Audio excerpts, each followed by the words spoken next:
जय हिंद दोस्तों, मेरा नाम है रोहित और आप देख रहे हैं स्टडी क्यों नहीं। आज हम जिस टॉपिक को कवर करने वाले हैं वो है मानव रोग यानी ह्यूमन डिसीज़। और दोस्तों ये ह्यूमन डिसीज़ का पहला पार्ट है और इसका दूसरा पार्ट आपको कल मिलेगा।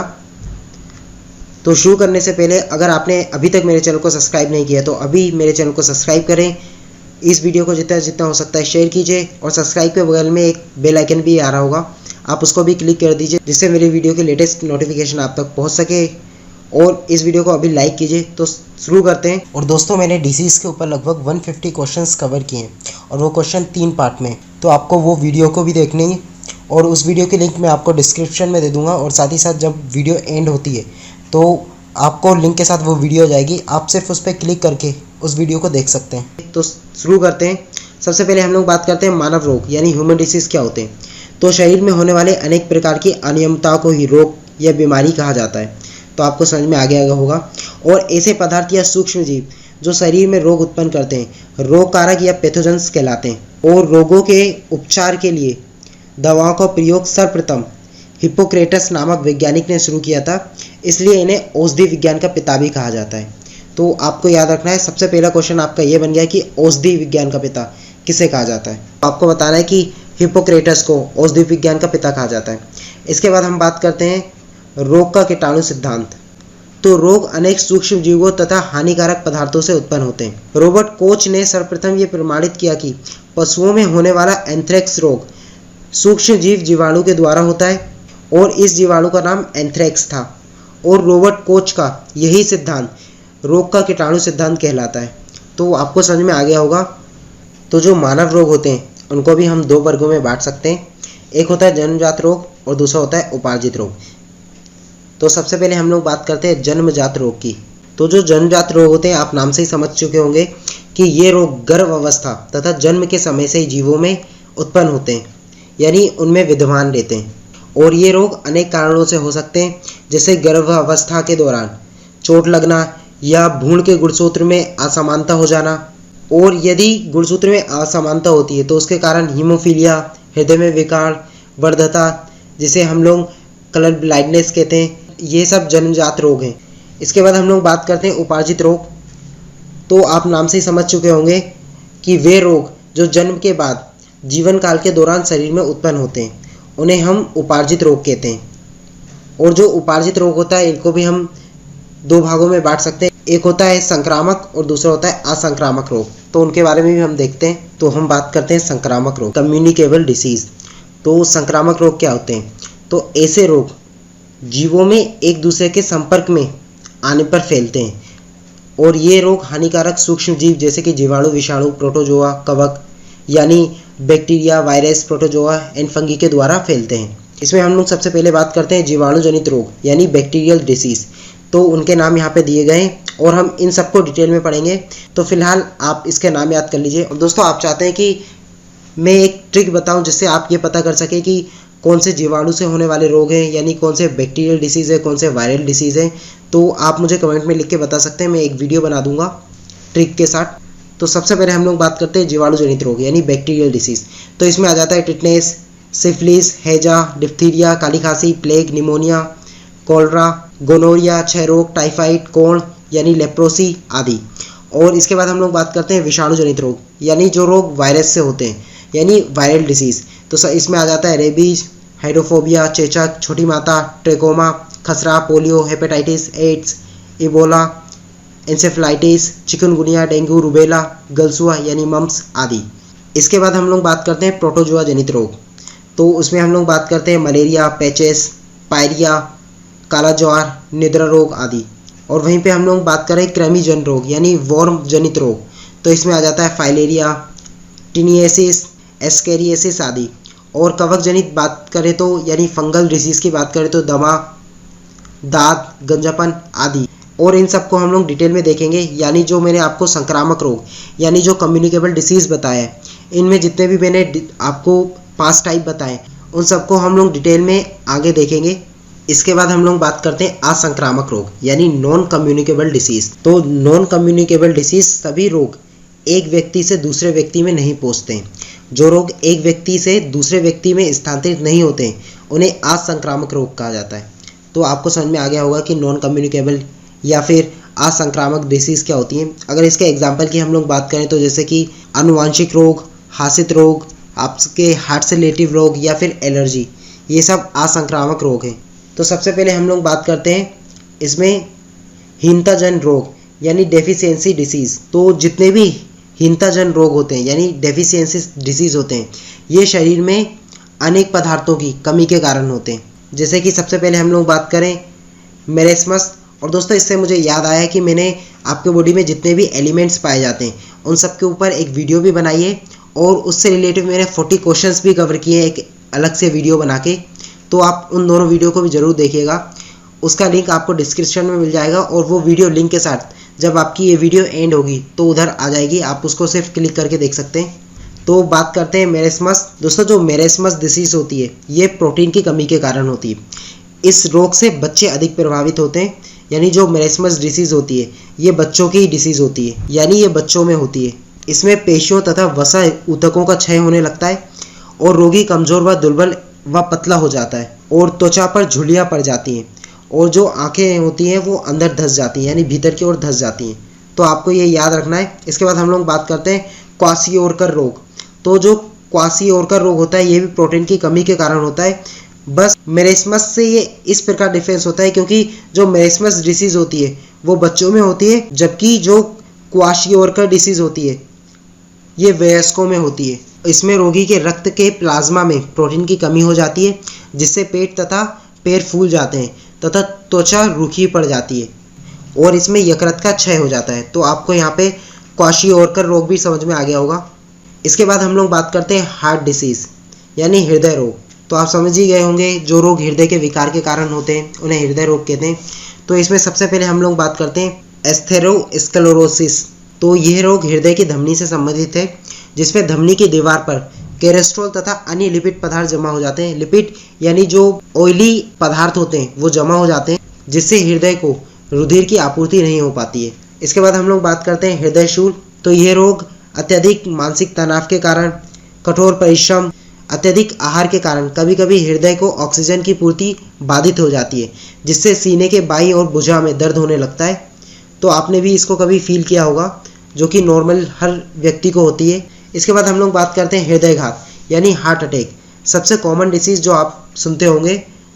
तो कभी कभी उच्च तनाव, मोटापा, अधिक वसा युक्त भोजन का सेवन आदि से हृदय को शुद्ध रक्त की आपूर्ति नहीं हो पाती है और हृदय के स्पंदन रुक जाता है, सीने में तीव्र दर्द होता है, पसीना आता है और जी मचलाना जैसा अनुभव होता है, बाहों में दर्द होने लगता है और ये सब हृदय घात के लक्षण हैं, यानी ये सब हार्ट अटैक के लक्षण हैं। इसके बाद हम लोग बात करें उच्च तनाव यानी हाइपरटेंशन। तो नाम से आपको समझ में आ गया होगा उच्च तनाव यानी हाइपरटेंशन। तो ये अत्यधिक रुधिर दबाव के कारण होता है, अति तनाव की स्थिति में उत्पन्न होता है। तो आपको यहाँ पे समझ में आ गया होगा उच्च तनाव। तो यहाँ पे आपका जितने भी हृदय रोग थे वो समाप्त हुए।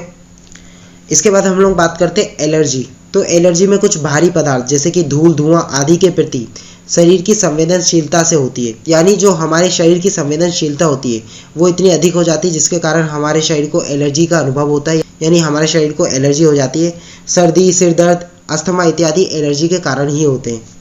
इसके बाद हम लोग बात करते हैं कैंसर, जो कि आपने नॉर्मली नाम सुना होगा और आज दुनिया में सबसे ज़्यादा कैंसर के अगर कहीं पे केसेस आते हैं तो वो इंडिया में ही आते हैं। तो हम इसके बारे में भी जानते हैं। तो जो कैंसर होता है वो कोशिकाओं के अनियंत्रित वृद्धि के कारण होता है, यानी जब कोशिका में अनियंत्रित विभाजन होने लगता है और नए सेलों का निर्माण जल्दी जल्दी होता है तो वो एक गांठ का रूप ले लेता है और यही गांठ धीमे धीमे जाकर कैंसर का रूप ले लेती है। तो दोस्तों जो कैंसर होता है उसको हम अंगों में होने के कारण कई पार्टों में डिवाइड करते हैं, यानी ये हमारे बॉडी में विभिन्न प्रकार के ऑर्गन्स पे होता है और उन्हीं के आधार पे हमने इनको डिवाइड किया है। तो ये 4 प्रकार के होते हैं जैसे कि कार्सिनोमा, सार्कोमा, लिम्फोमा एवं ल्यूकेमिया। तो सबसे पहले हम लोग बात करते हैं कार्सिनोमा की। तो जो कार्सिनोमा कैंसर होता है ये त्वचा, स्तन, मस्तिष्क एवं गर्भाशय में होता है। इसके बाद हम लोग बात करते हैं सार्कोमा। तो जो सार्कोमा कैंसर होता है ये रक्त, पेशियों, उपास्थि एवं अस्थि में होता है। इसके बाद हम लोग बात करते हैं लिम्फोमा। तो जो लिम्फोमा कैंसर होता है ये अस्थि मज्जा, पीलिया, यकृत यानी जो बोन मेरो, स्प्लीन एवं लीवर में होता है। इसके बाद हम लोग ल्यूकेमिया की बात करें जो कि सबसे डेंजर कैंसर माना जाता है। तो इस वाले कैंसर में यानी ल्यूकेमिया में वाइट ब्लड सेल्स यानी WBC की संख्या अत्यधिक बढ़ जाती है, जिसके कारण ल्यूकेमिया हो जाता है। तो आपको यहाँ पे कैंसर समझ में आ गया होगा और हमने उसके पूरे टाइप्स पढ़ लिए। इसके बाद हम लोग बात करते हैं आनुवांशिक विकार यानी जेनेटिक डिसऑर्डर। तो आनुवांशिक विकार यानी जेनेटिक डिसऑर्डर ऐसे डिसऑर्डर होते हैं जो कि हमारे शरीर के आनुवांशिक पदार्थ की गड़बड़ी के कारण होते हैं। तो जो आनुवांशिक विकार होता है इसको भी हम दो श्रेणी में रखते हैं, एक होता है मेंडलीय विकार और दूसरा होता है क्रोमोसोमियम विकार। तो सबसे पहले हम लोग बात करेंगे मेंडलीय विकार की। तो मेंडलीय विकार ऐसे विकार जो मुख्यतः एकल जीन रूपांतरण एवं उत्परिवर्तन से निर्धारित होते हैं, यानी इसमें जो एक जीन होता है उसमें गड़बड़ी हो जाती है जिसके कारण मेंडलीय विकार होते हैं। और जो मेंडलीय विकार होते हैं उसी प्रकार से संतति कोशिकाएं यानी एक पीढ़ी से दूसरी पीढ़ी में पहुंचते हैं, जिसका अध्ययन वंशागति सिद्धांतों के साथ किया जा चुका है, जैसे कि हीमोफीलिया, वर्णधता, थैलेसीमिया, कीटोनिया, इन सब के बारे में हम लोग पढ़ेंगे।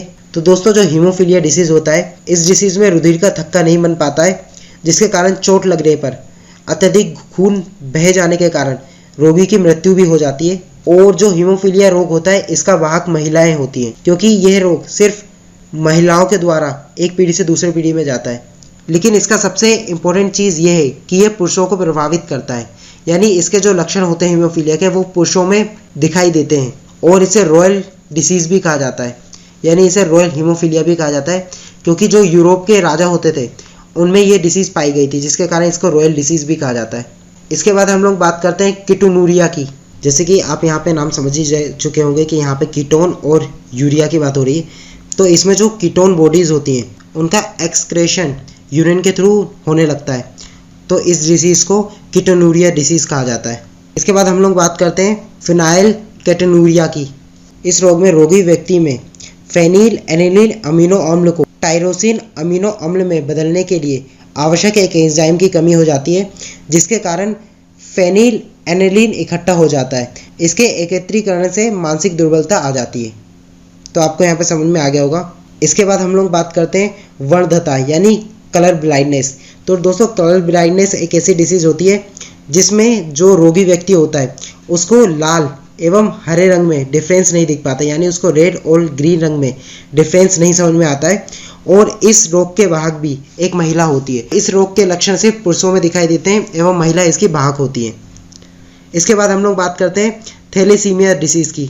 इसमें रोगी के रक्त में ऑक्सीजन कैरी करने वाला प्रोटीन की कमी हो जाती है, जिसके कारण ऑक्सीजन कैरी नहीं हो पाती और शरीर को ऑक्सीजन की कमी हो जाती है। तो आपको यहाँ पे थैलेसीमिया भी समझ में आ गया होगा।